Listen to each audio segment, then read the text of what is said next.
उसके उसका सवार धनुष लिए है और उसे एक मुकुट दिया गया है और वह जय करता हुआ निकला और भी जय प्राप्त करे। हालेलुया। और भी मतलब क्या है, लोगों को अपने साथ ले ले और भी उसके साथ जुड़ जाए, उन चीजों में लोग उसके साथ जुड़ जाए और भी जय प्राप्त करता हुआ वो चल रहा है। आज के ये हम सोचे कि भाई ये होएगा, ये हो चुका है। आज बहुत से लोग जय प्राप्त करते हुए उसके साथ जुड़ते जा रहे हैं, प्रभु यीशु मसीह के दुल्हन के रूप में जुड़ते जा रहे हैं। जो ये सारी बातें जो हम देखते हैं वो एक कलीसिया और एक दुल्हन के लिए ही बन रही है सारी चीजें। बाकी सारी चीजें क्या है, कलीसिया पृथ्वी सारा नाश होना, ये सारी चीजें हैं। और एक चीजें क्या है, वो दुल्हन के तैयार करने में लग रही है। यहाँ पे जो श्वेत घोड़ा क्या है, जय प्राप्त करता हुआ मनुष्यों के बीच में चल रहा है, ताकि और लोग भी जय प्राप्त करें, ताकि प्रभु की सेना और ज्यादा बढ़ती जाए, प्रभु के लोग और ज्यादा बढ़ते जाएं, दुल्हन और ज्यादा तैयार होती जाए। हालेलुया। और जब उसने दूसरी मोहर खोली तो मैंने दूसरे प्राणी को ये कहते सुना, आप फिर एक और घोड़ा निकला लाल रंग का, उसके सवार को यह अधिकार दिया गया कि पृथ्वी पर से मेल उठा ले। हालेलुया। लाल रंग हमेशा लड़ाई को या दुश्मनी को दिखाया जाता है, लाल रंग डेंजर को दिखाया जाता है, लाल रंग हमेशा। और ये घोड़ा क्या है, जहां जहां गया वहां पे क्या है कि मेल उठ गया, लोगों का प्रेम उठ गया। आज हम देखते हैं पहले के समय में, आज से कम 40-50 साल पहले के समय देखे 60-70 साल पहले में, तो लोगों ने मिलके क्या है, अंग्रेज लोगों को भगाया था। भारत से अंग्रेज लोगों को भगाया था जब अंग्रेज लोग शासन करते थे वहां पे मिलके। उसमें ना तो कोई जात पात थी, ना कोई भाषा थी, सब मिलके। जम्मू कश्मीर से लेके कन्याकुमारी तक उसमें क्या है, पाकिस्तान भी आ जाता था, बांग्लादेश भी, भूटान भी, इस कई चीजें सब मिक्स होके उन्होंने भगाया था अंग्रेजों को। वहां पे कोई नहीं था, सब मिक्स थे। लेकिन जैसे ही आजाद होने के बाद कुछ सालों बाद धीरे धीरे धीरे क्या देखते हैं कि वहां से मेल उठता गया, लोगों का प्रेम खत्म होता गया। भारत देश में ना केवल, बाकी और भी देशों में क्या है, प्रेम खत्म हो गया। आज हम देखते हैं केवल हम ये नहीं देखते कि भाई पड़ोसी पड़ोसी से नफरत कर रहा है, बल्कि घर के अंदर भाई भाई से भी नफरत कर रहा है। हालेलुया। वो क्या है, प्रेम उठता चला गया। और वहां पे क्या है, जहां जहां वो चीजें जा रही है, जैसे जैसे वो चीजें चलती जा रही है, वैसे वैसे क्या है, वहां वहां से प्रेम लोगों के जीवन में से उठता चला जा रहा है। अब सोचे कि भाई ये तो उस समय के लोग थे जो लोगों को भगाने में, अंग्रेजों को भगाने में सक्सेसफुल रहे। वही लोग आज के टाइम में एक दूसरे से बोल के राजी नहीं है, दुश्मनी इतनी बढ़ चुकी है, प्रेम खत्म हो चुका है, पड़ोसी पड़ोसी से, भाई भाई से, बहन बहन से नफरत करने लगे। क्यों? क्योंकि जो प्रेम है वो अगर उठ जाए, शांति अगर उठ जाए, उसके बाद क्या रह जाता है, फिर तो नफरत ही है। और नफरत क्या है कि फिर वो जड़ पकड़ जाती है, और जड़ पकड़ने के बाद क्या है कि वो अपना काम करने लग जाती है। हालेलुया। पहला था प्रेम, जो श्वेत घोड़ा था वो जय प्राप्त करा था, प्रेम प्राप्त करा था। लेकिन उसके बाद वाला जो घोड़ा है वो क्या है, नफरत पैदा कर रहा था, और जगह जगह जहां जहां जाता जाता वहां पे नफरत बनती जाती है। आज भी वो चीजें जहां जहां जाती जा रही है, वहां वहां देश में झगड़ा, नफरत। कुवैत में भी आप देख लीजिए, कुवैत में भी बहुत सी ऐसी चीजें चल रही हैं जो नफरत होती है, गुस्सा, झगड़ा, ईर्ष्या, जो पौलुस भी बताता है ये हमारी कलीसियाओं में पाई जाती है। तो उस समय क्या है, आज भी ये चीजें कलीसियाओं में भी पाई जाती है। मेरे अजीजों, कलीसियाओं में भी ऐसी बातें हमारे जीवन में नहीं आनी चाहिए। कहीं हम सोचे कि भाई ये चीजें ऐसे एकदम से नहीं हो रही, स्टेप बाय स्टेप बढ़ती जा रही है, और इसमें समय लगता है। ये नहीं कि एकदम से हो रहा है, समय लग रहा है, धीरे धीरे धीरे धीरे समय बीतता जा रहा है, और ये चीजें कड़ी दर कड़ी बनती जा रही है, स्टेप बाय स्टेप जुड़ता जा रहा है इसमें। और उसके बाद हम देखते हैं जब उसने तीसरी मोहर खोली तो मैंने तीसरे प्राणी को ये कहते सुना, आप मैंने दृष्टि की और देखो एक काला घोड़ा है और उसके सवार के हाथ में एक तराजू और तराजू है, और मैंने उन चारों प्राणियों के बीच में से ये कहते सुना, दिनार का सेर भर गेहूं और दिनार का 3 सेर गेहूं, जो पर तेल और दाखरस की हानि ना करना। हालेलुया। ये जो काला घोड़ा है ये क्या है? न्याय को दर्शाता है। हालेलुया। ये इसमें न्याय को दर्शाता है। इसने क्या किया है? यहाँ पे आके न्याय कर रहा है। हालेलुया। एक समय आएगा, पीरियड में आ रहा है जब हर देश में, पहले के आज से 60-70 साल पहले के देश में न्याय क्या है कि राजा लोग करते थे। फिर उसके बाद आज के टाइम में अगर हम चले तो वहां पे क्या है? राजा लोगों का न्याय खत्म हुआ, अब क्या है? गवर्नमेंट का न्याय चलता है। हालेलुया। एक पर्टिकुलर एक न्याय चलता है जिसमें क्या है? न्याय हर एक देश का एक कानून बन जाता है। ऐसी सजा नहीं मिली जाती, एक कानून के जरिए सजा मिलती। पहले क्या है? राजा जो सुनता था, जो कहता था, वही हो जाता था, सजा बन जाती। लेकिन आज के टाइम में क्या है? एक कानून ठहराया जाता है और कानून के हिसाब से सजा दी जाती है। हालेलुया। ये क्या है? काला घोड़ा एक न्याय को दर्शाता है। वो जहां जैसे जैसे चलता गया, आगे आगे बढ़ता गया, वहां पे न्याय का वो ठहरता गया सिंहासन। न्याय चीजें बनती गई, एक संविधान बनता गया हर जगह। हालेलुया। संविधान के लोग बढ़ते गए, संविधान की ओर बढ़ते गए, और जैसे जैसे संविधान की ओर बढ़ते गए वहां पे क्या है? एक न्यायप्रस्त चीजें चलने लगी कि क्या चीज करना और क्या चीजें नहीं करना। हालेलुया। वहां पे न्याय के अनुसार फिर सजाएं होने लगी। हर चीज का एक समय पीरियड इसमें दिखाया गया और समय के अनुसार फिर न्याय किया और न्याय के अनुसार फिर सजाएं होने लगी। न्याय के अनुसार फिर ये चीजें सब बनती गई। हर चीजें का एक जैसे संविधान, हमारे इंडिया में एक संविधान है, हम ऐसे ही कोई सजा किसी को नहीं दे देता। एक संविधान जब उसे जेल में डाला जाता है तो उस पर जो मुकदमा होता है और मुकदमे के अनुसार जो सजा लिखी होती है, उस सजा के अनुसार उसमें जो जो बातें लिखी होती है वही उस बंदे के ऊपर पड़ती है। हालेलुया। ये एक न्याय का रूल है, एक न्याय चलता है।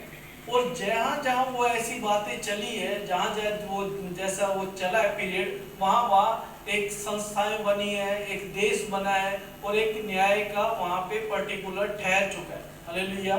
और ज्यादातर आप देखें जो कानून है, वो कानून क्या है कि मौत को दर्शाता है। हालेलुया। वहां पे क्या है? जो काला कानून वगैरह ये चीजें ज्यादा है, वहां पे चाहे उस कानून के अंदर कैसे भी आ जाए, जो कोर्ट ने सजा कह दी वो फिर हो जाती है पूरी। हालेलुया। अब कोर्ट के फैसले पे कोई भी कुछ नहीं कह सकता, जो कोर्ट ने कह दिया वो हो गया। वहां पे क्या है? एक न्याय हो गया, एक फैसला हो गया, वहां पे एक पर्टिकुलर चीजें होने लगी। हालेलुया।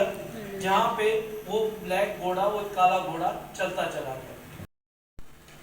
जब उसने चौथी मोहर खोली तो मैंने चौथे प्राणी को यह कहते सुना, आ मैंने दृष्टि की और देखो एक पीला सा घोड़ा है और उसके सवार का नाम मृत्यु है और अधोलोक उसके पीछे है, और उन्हें मृत्यु की 1/4 पर यह अधिकार दिया गया कि तलवार और अकाल और मरी और पृथ्वी के वन पशुओं के द्वारा लोगों को मार डाले।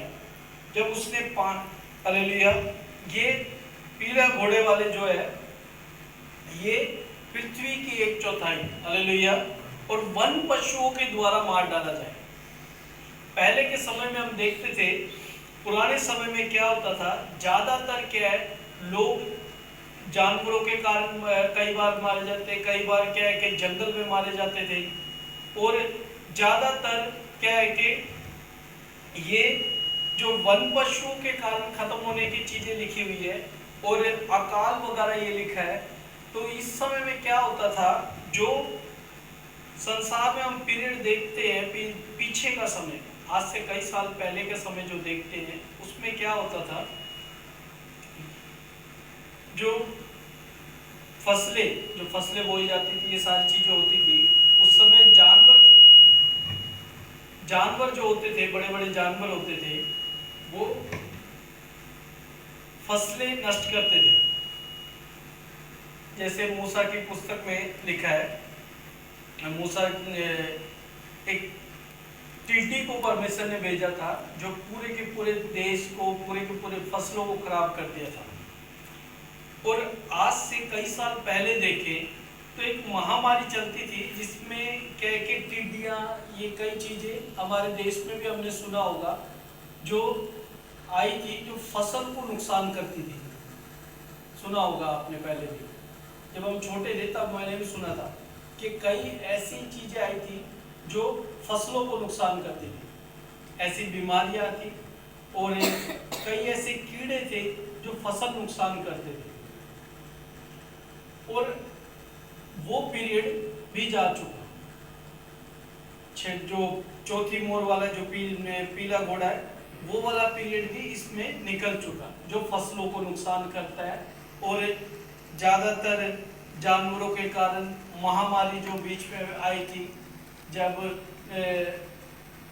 आपने देखा होगा कि लोग जो मुर्गियां मुर्गी फार्म में रखे तो कई मुर्गे एकदम से एक ही दिन में कई मुर्गियां मर जाती थी।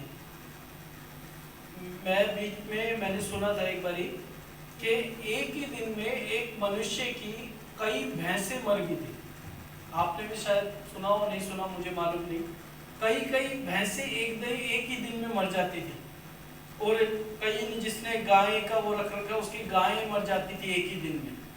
कैसे होता था? ये एक महामारी थी जो जानवरों में फ्लैग के तौर पे बनी हुई थी, फ्लू के तौर पे, मतलब एक वायरस के तौर पे आई थी कि भाई जानवरों की ज्यादातर हत्या, उसमें कई जानवर वगैरह ये शामिल थे, वो जानवर मर जाते थे। उससे क्या है, जो उनका भोजन वगैरह ये सारा चीज बनना था, जानवर के जो दूध वगैरह ये सारी चीजें बनी थी, उनके द्वारा क्या है संसार में ये चीजें कमियां पड़ी। और कमी के कारण क्या है, ज्यादातर क्या है लोग भूखे मरे, उनके कारण भूखे मरे, अनाज के कारण भूखे मरे, गेहूं के कारण भूखे मरे। बहुत सी चीजें इस संसार में उस द्वारा, महामारी के द्वारा फैली। और जब पांचवी मोहर देखते हैं, जब उसने पांचवी मोहर खोली तो मैंने वेदी के नीचे उसके प्राणों को देखा, जो परमेश्वर के वचन के कारण और उस गवाही के कारण जो उन्होंने दी थी, वध की हुए देखे। हालेलुया। ये हमने पिछले सप्ताह भी इस पे रीड किया था। तो ये मेरे अजीजों, 5 ये जो मोहरे हैं, ये हमने देखी कि ये पीरियड, अब आपको थोड़ा विस्तार से मैंने बता दिया कि इस समय का ये पीरियड जा चुका, ये चल गया। अब आप ये कंटिन्यू चल भी रहा है और स्टार्ट हो चुका। अब आपको समझ आ गया कि किस तरह स्टार्ट हुआ और कैसे कैसे हुआ। हालेलुया। ये पीरियड काफी सालों पहले स्टार्ट हो चुका है और ये कंटिन्यू चलता ही जा रहा है, रुका नहीं है अभी तक, ये कंटिन्यू चलता ही जा रहा है। हर पीरियड जो भी है वो रुकेगा नहीं, ये नहीं कि रुक जाएगा। एक के बाद, जैसे आप लगा लीजिए आपने एक द्वार खोल दिया तो उसके बाद ये नहीं कि भाई द्वार बंद हो गया उसके बाद फिर मैं नेक्स्ट उसमें, ऐसा नहीं है।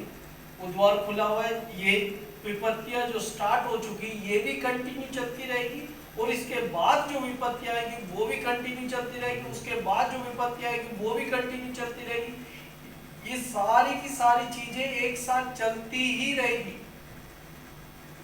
पहला जो है उस विपत्ति से बच जाएगा, फिर दूसरा क्या है, दूसरी विपत्ति में आ गया तो उससे अगर बच जाए, फिर तीसरा क्या है, तीसरी विपत्ति से बच जाए। ऐसे बचते बचते बचते लास्ट में जो पहुंच जाता है वो क्या है कि वहां पे जब पहुंचने के बाद उसमें क्या है, विजय प्राप्त करता है। हालेलुया।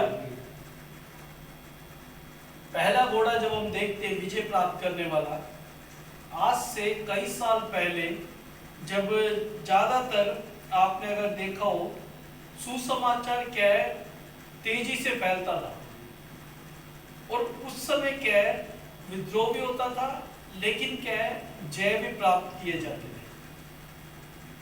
और वही जय से आगे आगे जैसे जैसे बढ़ते रहते हैं वो चीजें आगे आगे घटती चली जाती है। सब चीजें, जो घोड़ा, हर एक रंग का जो घोड़ा है उसको अगर हम एक पैटर्न में देखें तो पहले एक विपत्ति आएगी, पहले एक जय आएगी, उसके बाद एक विपत्ति आएगी, फिर उसके बाद एक विपत्ति, फिर उसके बाद कानून, फिर उसके बाद न्याय, फिर ये सब चीजें एक करके अगर आप आज से 100 साल पहले से स्टार्टिंग करके चलेंगे तो ये सारी आपको नजर आ जाएगी कि 100 साल के अंदर अंदर ही इतनी चीजें घट चुकी है। हालेलुया। लेकिन उसका ये नहीं कि वो एक एक दिन करके आई है, जैसे जैसे समय नजदीक हुआ तो वो तुरंत तुरंत आती चली गई, और जैसे जैसे वो चीजें आ रही हैं वो वैसे वैसे समय निकलता गया और वो बढ़ती चली गई। हालेलुया।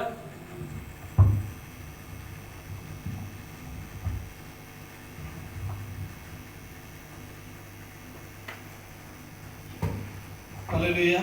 जैसे जैसे समय निकलता गया वैसे वैसे वो चीजें आगे आगे कंटिन्यू होती जा रही है। ये नहीं कि भाई दोबारा से वो घोड़ा आएगा, दोबारा से वो चीजें होगी। आज के टाइम में मेरे अजीजों, सोशल मीडिया पे सावधान रहना। सोशल मीडिया पे बहुत सी ऐसी चीजें दिखाई जा रही है कि कोई कहता है कि मैंने पीले घोड़े को देखा, कोई कहता है कि मैंने काले घोड़े को देखा। तो मेरे अजीजों, ये घोड़ा देखने वाली चीजें क्या है?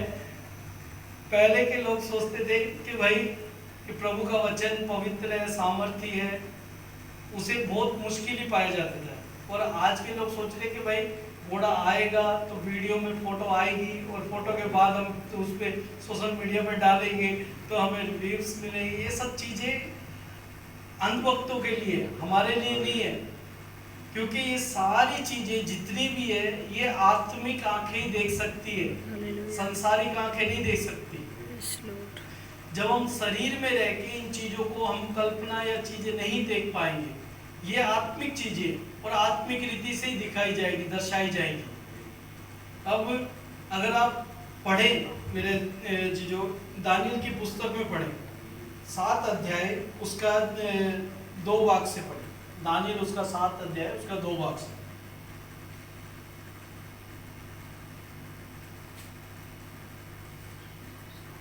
दानियल ने यह कहा, मैंने रात को यह स्वप्न देखा कि महासागर पर चारों ओर आंधी चलने लगी। तब समुद्र में से 4 बड़े बड़े जंतु जो एक दूसरे से भिन्न थे निकल आए। पहला जंतु सिंह के समान था, उसके पंख उकाब के से थे। मेरे देखते देखते उसके पंखों के पर नोचे गए और वह भूमि पर से उठाकर मनुष्य के समान पांवों के बल खड़ा किया गया और उसको मनुष्य का हृदय दिया गया। फिर मैंने एक और जंतु देखा जो रीछ के समान था और एक पांजर के बल उठा हुआ था और उसके मुंह में दांतों के बीच 3 पसलियां थी। लोग उससे कह रहे थे, उठाकर बहुत मांस था। इसके बाद मैंने दृष्टि की और देखा कि चीते के समान एक और जंतु है, जिसकी पीठ पर अच्छी के 4 पंख हैं और उस जंतु के 4 सिर थे और उसको अधिकार दिया गया।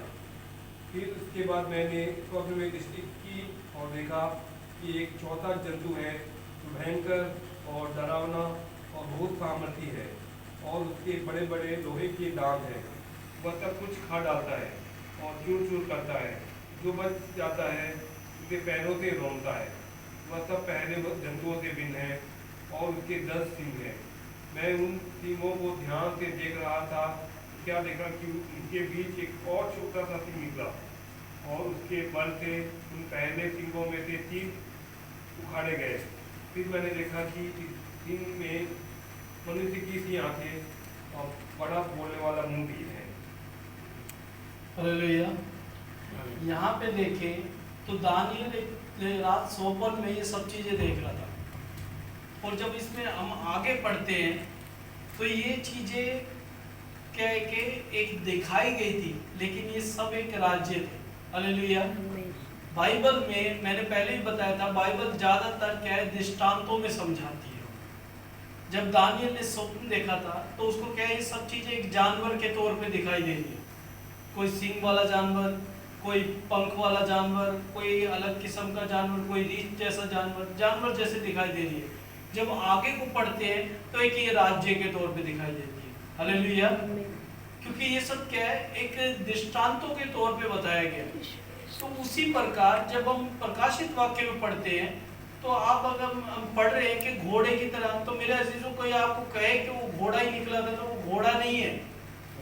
हालेलुया। ये ध्यान रहे। ये कोई घोड़े की जैसे सोच के बैठना नहीं, अरे वो तो घोड़ा ही होगा जरूर। वो एक चीज निकल चुकी है वहां से, एक आत्मा निकल चुकी है। घोड़े की एक आत्मा है वहां पे, ठीक है। वहां पे पूरा पूरा शरीर घोड़े का नहीं है, वहां एक आत्मा घोड़े की है। वो एक आत्मा वहां से निकल चुकी है और एक और आत्मा वहां से निकल चुकी है। ऐसे ऐसे एक एक करके हर एक आत्मा वहां से निकल चुकी है, जो इस पृथ्वी पे नाश करती जा रही है। जगह जगह जहां जहां वो जा रही है वो चीजें नाश करती जा रही है, क्योंकि प्रभु का समय निकट है। प्रभु ने कहा ये सब चीजें होनी जरूरी है।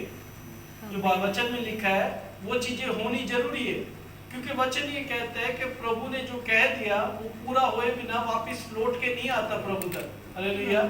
प्रभु के मुख से जो भी बातें निकलती है वो पूरा हुए बिना वापस लौट के नहीं आती। तो जब तक वो बातें पूरी नहीं हो लेगी तब तक पृथ्वी खत्म नहीं होगी। हमें सोचने की जरूरत नहीं कि पृथ्वी शायद कल खत्म हो जाए, हमें टेंशन लेने की जरूरत नहीं है। हमें केवल ये चिंता करनी है कि जिस दिन प्रभु का आगमन होएगा, जिस दिन मुझे तुरही सुनाई देगी, उस दिन मैं आगमन में होना चाहिए। हालेलुया। अगर नहीं भी तुरही सुनाई देती, उसके लिए भी घबराने की जरूरत नहीं है। उससे पहले भी अगर हमारी मृत्यु आ जाती है, तो उस मृत्यु में जब मैं जाऊं तो प्रभु के सिंहासन के सामने खड़ा होने के योग्य बन। हालेलुया। ये हमारा उद्देश्य होना चाहिए। ये नहीं उद्देश्य होना चाहिए कि मैं तुरही के इंतजार करूंगा, तुरही कब तक फूकेगी। हालेलुया। ये हमें इंतजार नहीं करना। वो समय जब आएगा वो प्रभु जानता है, हमें सोचने की जरूरत नहीं है। आज से सैकड़ों साल पहले कई पास्टर लोगों ने बोला कि भाई प्रभु का समय निकट है, वो भी चले गए इस संसार से। बहुत से प्रचारक, बहुत से विश्वासी भाई बहन, बहुत से ऐसे नबी लोग चले गए प्रभु के संसार को छोड़ के। इसका मतलब ये नहीं कि वो इंतजार करते रहे, जब उनका समय आया तब वो चले गए। लेकिन हमें ये विश्वास है कि प्रभु ने उनके लिए बेहतर स्थान चुना है। हालेलुया।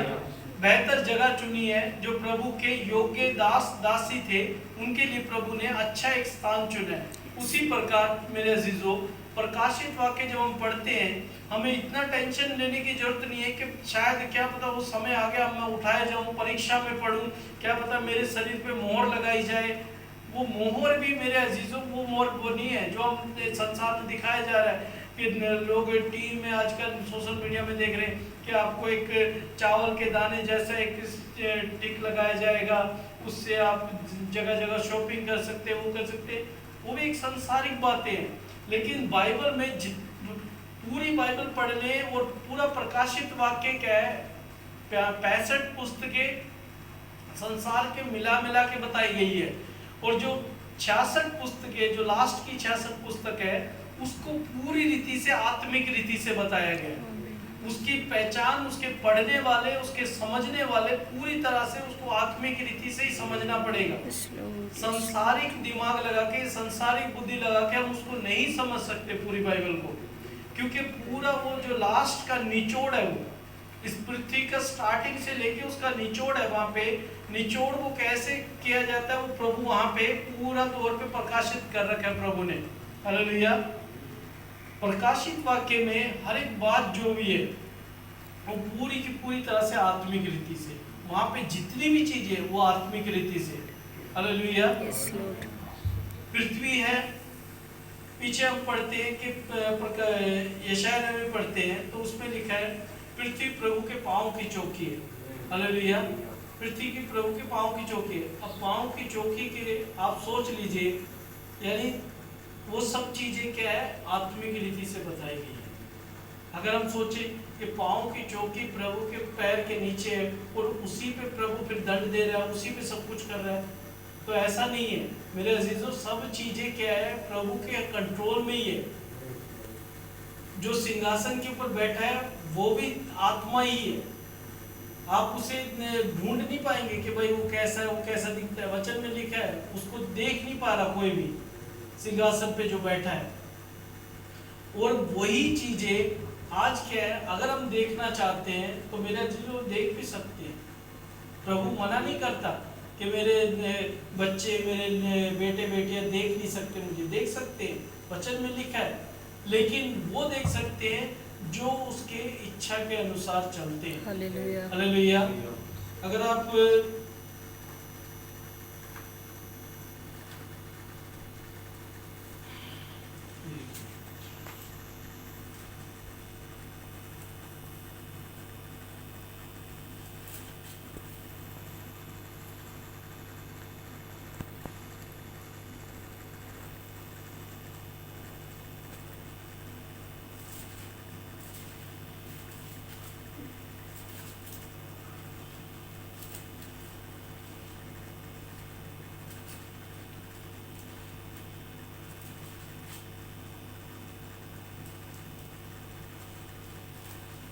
हालेलुया। नए नियम में एक अध्याय है, मिल नहीं रहा मुझे, नए नियम में एक अध्याय है जहाँ पे प्रभु ने कहा अंत के समय में बहुत से ऐसे लोग आएंगे जो कहेंगे, हे पिता, हमने तेरे नाम से दुष्ट आत्माएं निकाली है, भविष्यवाणियाँ करी है, प्रचार करे हैं या बहुत सी चीजें करी है। लेकिन प्रभु क्या कहता है, वहां पे मैं उन्हें साफ मना कर दूंगा, मैं तुम्हें नहीं जानता। आप ये सोचिए, एक भविष्यवाणी करने वाला क्या पिता की मर्जी के बिना, पवित्र आत्मा के बिना भविष्यवाणी कर सकता है? नहीं कर सकता। क्या दुष्ट आत्माएं निकालने वाला बिना पवित्र आत्मा के दुष्ट आत्माएं निकाल सकता है? नहीं निकाल सकता। क्या चंगाई देने वाला बिना पवित्र आत्मा के चंगाई दे सकता है? नहीं दे सकता। लेकिन प्रभु क्या कहता है, मैं उन्हें साफ मना कर दूंगा, मैं तुम्हें नहीं जानता। आप ये सोचिए कि हमें उससे कितना ज्यादा सीरियस लेना चाहिए। Matthew 4:5 hallelujah. पढ़ देंगे Matthew 4:5। Matthew 24 Matthew 24 Matthew 24 yes Lord. 24 का 5 क्योंकि बहुत से ऐसे होंगे में जो मेरे नाम से आकर कहेंगे मैं मसीह हूँ, और बहुतों को भरमाएंगे। तुम ये नहीं पास जी, वो दूसरा है, कोई बात नहीं।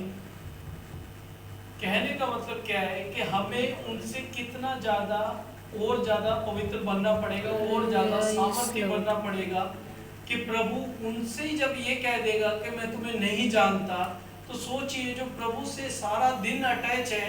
आप सोचिए, इतने बड़े बड़े, आप YouTube पे सर्च करें, इतने बड़े बड़े प्रचारक हैं आमीन। जो प्रभु के नाम से भविष्यवाणी करते हैं, चंगाइयाँ करते हैं, लोग चंगे भी होते हैं, दुष्ट आत्माएं भागती हैं।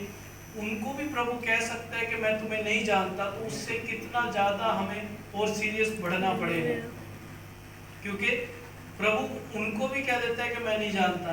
तो हमें और ज़्यादा गंभीरता से बढ़ के प्रभु के वचनों को ज़्यादा मनन करना पड़ेगा। क्योंकि कलाम क्या कहता है, मैं उसे ही मानूंगा जो मेरे स्वर्गीय पिता की इच्छा पे चलता है। हालेलुया। Yes Lord. आप अगर आज के संसार में देखें, बहुत से आपको पास्टर मिलेंगे, बहुत से ऐसे प्रचारक मिलेंगे जो मीठा मीठा प्रचार करते हैं। हालेलुया। प्रभु के वचन में लिखा है, अंत के समय में ऐसा आएगा, लोग अपने कानों की खुजली के कारण अपने अपने उपदेशक चुन लेंगे। हालेलुया। आज के समय में हो रहा है कि नहीं हो रही? लोग जहाँ मीठा मीठा प्रचार किया जाता है, वहाँ भीड़ की भीड़ आपको पाएगी। वहाँ पे क्या है, डांस प्रोग्राम होते हैं, म्यूजिक होता है, नाचना गाना होता है, और वहाँ पे ज़्यादातर क्या है, Mother's Day, Father's Day, Children's Day, पता नहीं कौन से डे चर्च में। मेरे अजीजों, ये सब चीज़ें थी नहीं, ये चीज़ें डाली गई है चर्च के अंदर। ये चर्च में थोपी गई है ताकि हर विश्वासी क्या है, अपने विश्वास से भटक जाए। जो सच्चा विश्वास जो चेलों ने चलाया था, जो चेलों ने प्रक्रिया लेके आए थे, उस विश्वास में बना रहे, इसीलिए उन चीजों को चर्च में थोपा गया, और चर्च ने उसको स्वीकार भी कर लिया। कई चर्च आत्मिक चर्च है जिन्होंने स्वीकार नहीं किया, और कई चर्च ऐसे हैं जिन्होंने स्वीकार करके वो चीजें कंटिन्यू चर्च में कर रहे हैं।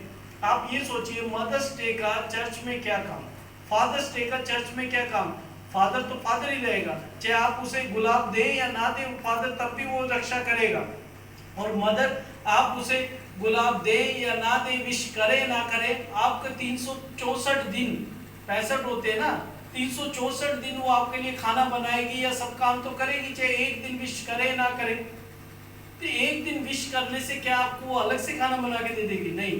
तो मेरे अजीजों, ये चर्च में ये सब चीजें चर्च के ऊपर थोप दी गई है, ताकि लोग क्या है, अलग अलग चीजों की तरफ बढ़ जाएं और विश्वास से ठंडे पड़ जाए। जो सच्चा प्रचार है, जो सच्चा वचन है, लोगों के कानों में ना जाए, ताकि लोग क्या है, उसके अनुसार अपना मन ना फिराए। अगर मन फिराएंगे तो प्रभु के अनुसार चलेंगे, अगर मन नहीं फिराएंगे तो वो तो शैतान की कलीसिया की ओर बढ़ ही रहे। और आज के टाइम में सबसे ज्यादा आपको कलीसियाओं में ही मसीह विरोधी पाएंगे। मसीह विरोधी कैसे? आज भाइयों में से कोई अगर प्रचार कर रहा है तो फिर वो कहेंगे नेक्स्ट संडे, कई संडे अगर प्रचार कर रहा है तो कई हमारे बीच में भाई लोग कहेंगे, अरे पास्ट ने उसको मौका दे रखा, वो इतना कुछ खास तो बताता नहीं है। फिर उसके बाद दूसरे को अगर मौका दे दिया, क्योंकि वही पार्टी, मतलब चर्च के अंदर ज्यादातर क्या है, ग्रुप बने हुए हैं, चर्च के अंदर भी ग्रुप बन चुके हैं। तो ये सब क्या है, फूट का कारण। मेरे अजीजों, ये सब चीजें अंत की निशानी है। अंत के दिनों में ये सब चीजें आएगी, कलीसिया में फूट भी आएगी, कलीसिया में विरोध भी होएगा, कलीसियाओं में ही सब निकलेंगे। वचन में लिखा है, तुम्हारे बीच में से ही मसीह विरोधी होंगे, कोई अलग से नहीं आएंगे, तुम्हारे बीच में से ही होंगे। और आज अगर हम कंटिन्यू चर्च में कई चीजें चल रही है, तो अगर हम कहेंगे कि पास्टर जी मदर्स डे बनाने की जरूरत नहीं है, फादर्स डे बनाने की जरूरत नहीं है, उसी में चर्च में कई इकट्ठे हो जाएंगे, ग्रुप बना लेंगे, कौन इस तरफ है कौन उस तरफ हो जाएंगे, ऐसे हो जाएंगे, चर्च दो हिस्सों में हो गया। ऐसे ऐसे कर करके चर्च के विरोधी कौन है, वो एक चर्च के अंदर ही पाए जाएंगे, अलग से नहीं आएंगे, वो चर्च के अंदर ही होंगे, जो चर्च में फूट करके चर्च को तोड़वा देंगे। वो कहाँ से है? वो चर्च के अंदर ही थे, चर्च के अंदर ही पल रहे थे। यहूदा इस्करियोती कहाँ था? उन लोगों के बीच में ही था, उन लोगों के बीच में रह के ही उसने प्रभु को पकड़वाया। तो मेरे अजीजों, आज भी मसीह लोगों के बीच में रह के ही मसीह लोग क्या है, प्रभु शैतान की मर्जी को पूरा करते हैं और परमेश्वर की मर्जी को पूरा नहीं कर रहे। वो अपने कानों की खुजली के कारण ऐसे प्रचारक ढूंढते कहे कि चलो यहाँ तो पास्टर है ना, हमको ताने कसता रहता है, पुलपिट से हमको सुनाता रहता है, हम है ना दूसरा चर्च ढूंढ लेते हैं जो वहाँ पे ना मीठा मीठा प्रचार करते हैं, बहुत अच्छा अच्छा समझाते हैं, वहाँ पे चलते हैं। तो लोग क्या है, वहाँ पे चल जाते हैं। मेरे लोग हमें ध्यान देना है कि अंत के समय में ऐसी शिक्षाएं, ऐसे कल्प विश्वास या कल्प चीजें बहुत सी ऐसी आएंगी, आपके सामने भी आएगी, तो उस समय अपने विश्वास में ठंडे ना पड़ जाएं। हालेलुया, ये ध्यान रहे। अगर हम ठंडे पड़ गए तो शैतान हम पे हावी होके वो सारी बातें हमारे दिमाग में डाल देगा, जो विश्वास से भटकने के लिए हमें थोड़े सी बस काफी है। हालेलुया। हवा को उसने केवल विश्वास से ही भटकाया था, पूरा का पूरा फल तोड़ के नहीं दिया उसने कि भाई फल तोड़ के मैं भी खाता हूँ तू भी खा। ना उसने चखा, ना उसने खाया, ना उसने हाथ में लिया, उसने कुछ भी नहीं किया, लेकिन हवा ने इतना बहका दिया उसने हवा को कि उसने फल तोड़ के तुरंत खा लिया उसने। और ना केवल उसने खाया बल्कि अपने पति को भी खिला दिया। आप सोचिए शैतान आपको कितना भरमा सकता है। जो हवा परमेश्वर के द्वारा बनाई गई थी, आदम और हवा जो परमेश्वर के हाथों के द्वारा बनाए गए थे, जिस उस चीजों में प्रभु ने बनाया उन्हें, तो सोच लीजिए शैतान आपको कितनी जल्दी फुसला सकता है, कितनी जल्दी भरमा सकता है। सेकंड लगेगा उसे भरमाने के लिए। जो उसको इतना पीरियड लग गया, समय लग गया हवा को बहकाने के लिए। हवा ने क्या किया, आदम को बहकाने तो तुरंत सेकंड लगाया, खुद खाया और उसे दे दिया। सेकंड लगा, उसको ज्यादा टाइम नहीं लगा, क्योंकि उसने अपनी पत्नी का कहना मानता था, दे दिया तुरंत। पत्नी ने दिया और पति ने खा लिया। लेकिन आज के टाइम में शैतान हमको क्या है, भलाएगा, फुसलाएगा, सब चीजें बताएगा और हमें क्या है, कलीसिया से तोड़ेगा, अच्छी कलीसियाओं से दूर भगाएगा, अच्छी शिक्षाओं से दूर भगाएगा। ये शैतान के काम है। और कौन होएगा, हमारे बीच में कोई ना कोई हो जाएगा। तो इसलिए मेरे अजीजों, हमें प्रार्थना में सावधान रहना है कि हमें कोई हमारे विश्वास से भटकाने ना पाए। Hallelujah. Yes, क्योंकि Lord. अगर हमारे विश्वास से भटकता, वचन कहता है अगर तू भटकता हो तो अपने भाई को जरूर समझा देना, Amen. ताकि वो ना भटक जाए इस चीजों से। तो सावधान रहना है, क्योंकि समय यही चल रहा है कि हमारे विश्वास को शैतान और ज्यादा ठंडा कर दे और प्रभु के वचनों से हमें दूर कर दे। Amen. Yes, Lord. Hallelujah. Yes, और Lord. जितना भी आगे को और भी प्रकाशित वाक्य अभी पूरा नहीं हुआ, छठी मोड़ अभी पूरी बाकी बात बची हुई है।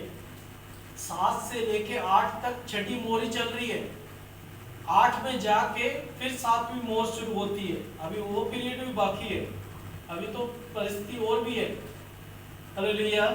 तो इसलिए घबराने की जरूरत नहीं है। प्रकाशित वाक्य जब पूरा भी हो जाए तो भी हमें टेंशन लेने की जरूरत नहीं है, क्योंकि प्रभु हमें विश्वास है कि प्रभु हमारे लिए स्थान तैयार है, हमारे लिए जब हम हालेलुया, जाएंगे यस लॉर्ड। तो प्रभु के साथ रहेंगे। हालेलुया। आमीन। आइए हम अपने स्थानों पे